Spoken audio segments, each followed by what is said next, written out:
I'm Keith Olbermann, and this is The Resistance. I am not somebody who believes in mandatory memorials to pain.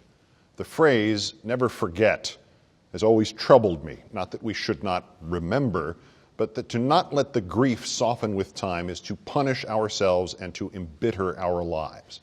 Once, 6 or 7 years ago, I got through half the day off social media and without the television or the computer on, and I was startled that I had not noticed that it was the anniversary. And behind that emotion of regret, almost a sense of having betrayed somebody, I was a little relieved that the clenched mixture of fear and sadness that marked the earliest of the commemorations had relaxed its grip on me, and I hoped on others. The militarization of the memory, the way so many have exploited it and exploit it still for their own purposes, and the politicizing of it, that still angers me.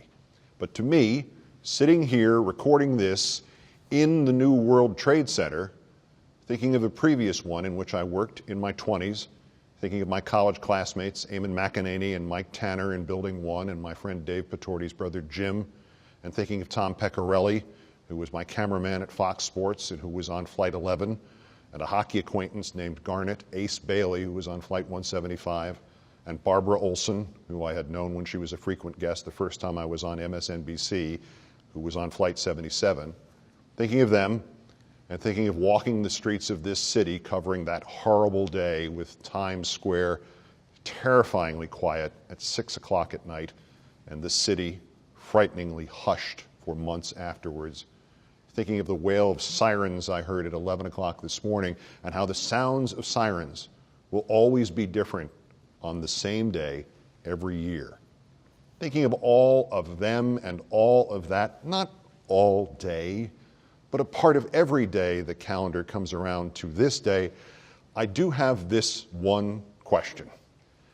How could the man we are forced to call the President of the United States, who lives on Twitter, who might no longer exist if Twitter somehow vanished tomorrow, how could he have not sent a tweet at 8:46 this morning, or at 9:03, or 9:37, or 9:59, or 10:03, or 10:28? How do you not send out a tweet the morning of 9/11? How do you not send out a tweet the morning of 9/11 on your first 9/11 in office? How, when you have a social media director who can and who has tweeted for you, do you not send out a tweet the morning of 9/11? Of course, as the Bloomberg television correspondent David Gura reported, Trump did talk the morning of 9/11. He kept speaking at the Pentagon as the 9:58 and 10:03 moments of silence had already begun. But back to this simpler issue. How, when given the manner in which demographics change, 9/11 has long since replaced the Kennedy assassination or the Challenger explosion or anything else as the life-changing moment in the psyche of the average American, and how social media has replaced television and everything else as the means of conveying and commemorating things like that, how did Trump not send out a tweet on the morning of 9/11? How could it have waited for him until 2 in the afternoon? This man tweets constantly, promotes books by disgraced sheriffs, promotes himself on Twitter, threatens an FBI director he fired on Twitter, threatens North Korea on Twitter, is still tweeting insults and retweeting mindless memes about his opponent in an election that in 8 weeks will be a year ago, an election that is receding into history.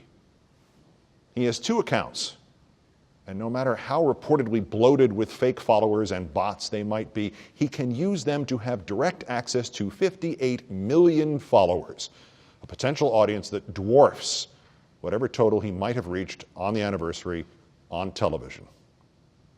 And he didn't tweet on the morning of 9/11. When they say never forget, this is what they're talking about.